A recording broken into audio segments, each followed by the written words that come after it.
너는 계획이 다 있구나. 예, 지금부터 리뷰할 계획이 있습니다.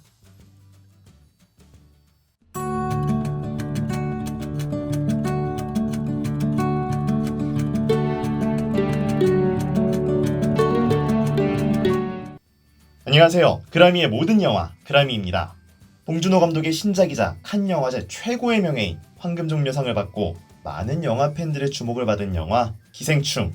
이번엔 기생충에 대해 이야기해보도록 하겠습니다. 먼저 이 영상에는 영화 기생충의 치명적인 스포일러가 포함되어 있습니다. 영화를 관람하지 않으셨거나 스포일러를 원치 않으시는 분들께선 뒤로 가기를 눌러주세요. 잠깐.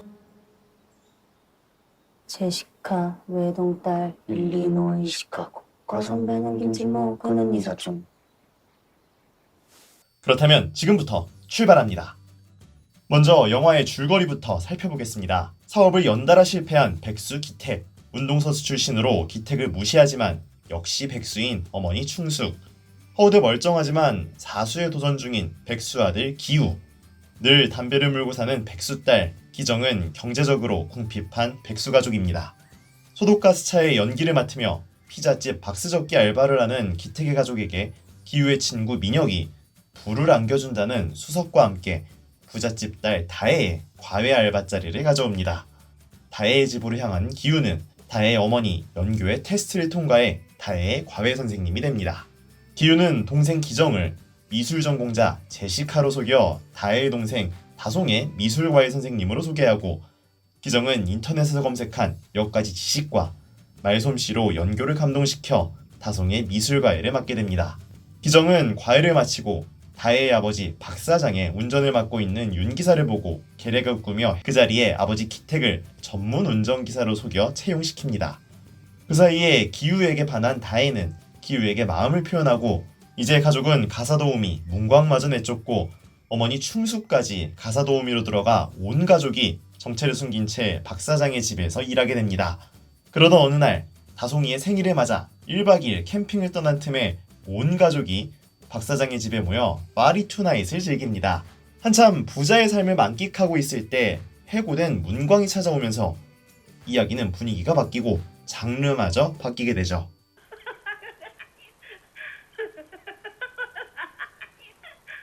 지하 방공호에 숨어 살고 있던 문광의 남편 근세를 보게 된 충숙은 경악하며 신고를 하겠다고 협박합니다.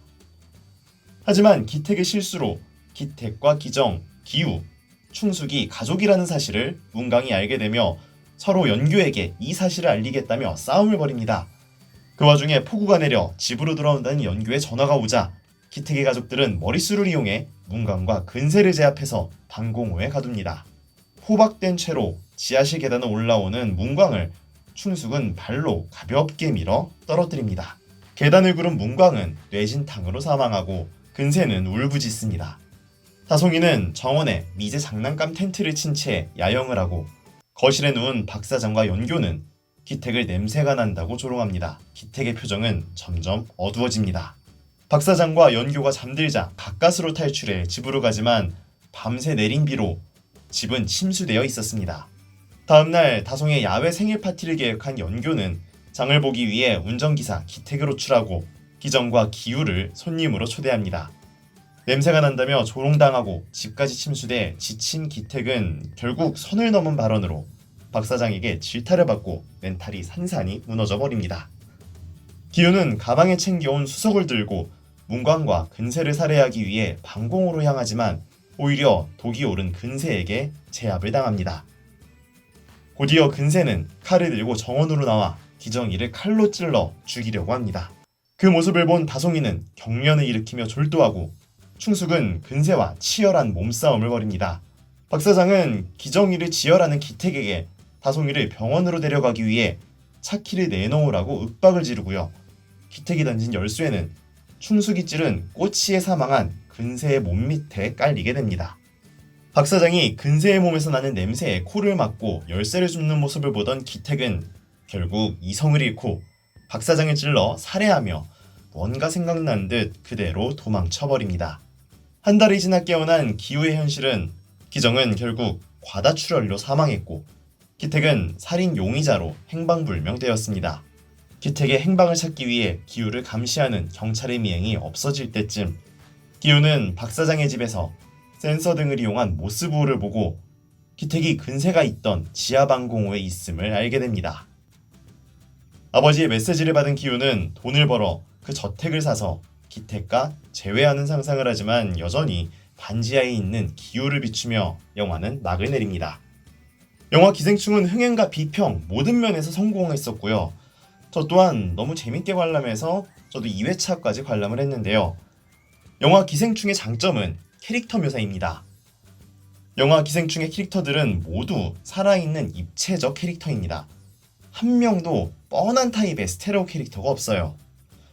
극중 부자로 나오는 동익과 연교는 전반적으로는 밝고 착한 사람이고 다른 사람들에게 피해를 주지도 않죠.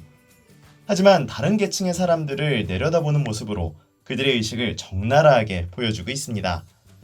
반면 기택의 가족은 처음에는 선한 서민층이 각자의 기술을 가지고 상류층과 공생하려는 듯 보이지만 점점 수단과 방법을 가리지 않고 동익의 가족을 잠식합니다. 문광 역시 동익의 집에 기생하며 허가받지 않은 객식구까지 마음대로 거주시키지만 동익 가족의 평가가 흔히 일자라는 가사도우미였습니다. 입체적인 캐릭터들이 극에 활기를 넣어주니 관객들의 감정이입을 돋고 보고 난 후에 찝찝함 역시 배가 되었다고들 하죠. 두 번째는 장면 묘사와 미장센입니다. 워낙 상징적인 표현을 좋아하는 봉태일, 봉준호 감독의 작품이니만큼 각 장면의 구성 요소들이 그냥 나오는 법이 없습니다.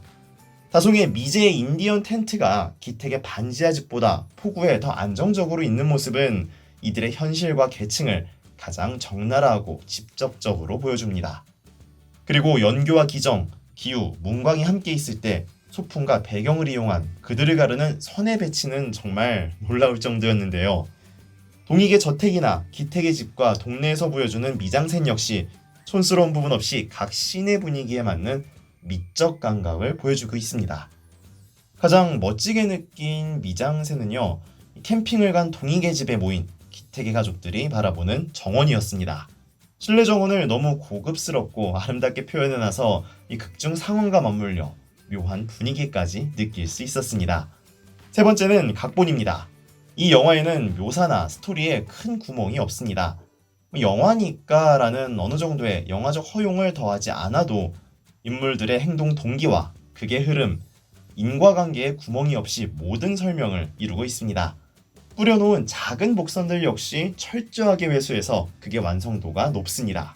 인물들의 대사 역시 과장스럽지 않은 현실의 대화를 묘사하면서도 각 계층의 특징을 설명하거나 캐릭터의 생각은 물론이고 영화가 비판하고 던지고자 하는 메시지까지 잘 표현해내고 있습니다. 특히 형사 같지 않은 형사, 의사 같지 않은 의사는 우리가 갖고 있는 각 직업에 대한 의식과 영화 속 벌어지는 사건과 빈곤계층에게 주어진 사회 시스템을 봉준호 감독이 어떻게 생각하고 있는지마저 보여주고 있습니다. 마지막 장점은 바로 배우들입니다. 봉준호 감독의 페르소나와 마찬가지인 송강호 씨는 절정의 연기력을 보여줍니다. 감정을 폭발시키는 방법이 여느 영화에서처럼 감정선을 높게 터트린 후에 관객들에게 카타르시스를 주거나 흑화된 주인공이 악한이 되어서 공포감을 주는 이런 스릴러적인 표현이 아니었습니다. 참고 견디다가 감정이 터지지만 곧바로 주제를 파악하고 절제하는 흔히 말하는 이 찌질한 가장의 면모와 더불어 평소 때 허세 가득하고 실속 없는 언변을 내뱉는 사람 좋은 말투로 대변되는 생각 없는 모습과 자신의 지위와 가장으로서의 부담, 그리고 자신의 처지에 스트레스 받고 분노하는 이 고독한 모습을 이중적으로 보여주며 왜 송강호인지 알 수 있었습니다. 체력적으로는 기택을 압도하고 억척스럽고 강한 멘탈을 가졌지만 자식들을 생각하는 마음은 다른 엄마와 다를 게 없는 장혜진 씨. 마녀와 궁합으로 만족스럽지 못했던 필모를 보였지만 이번에는 어리숙하고 착해 보이지만 선악의 구분이 제대로 서 있지 않은 모자란 모습을 보여주고 있는 기우 역할의 최우식. 많은 선배들 앞에서 자신의 캐릭터를 뽐내며 극중 한 역할을 제대로 차지한 박소담까지 기택의 가족들은 극을 이끌어가는데 만족스러운 연기력을 보여줬습니다. 이선균 씨와 조여정 씨 역시 세세한 디테일로 인간적인 모습을 불어넣은 부분이라든지 상류층이지만 배경을 의심케 하는 연기로 밀리는 모습 없이 팽팽한 연기 대결을 펼칩니다.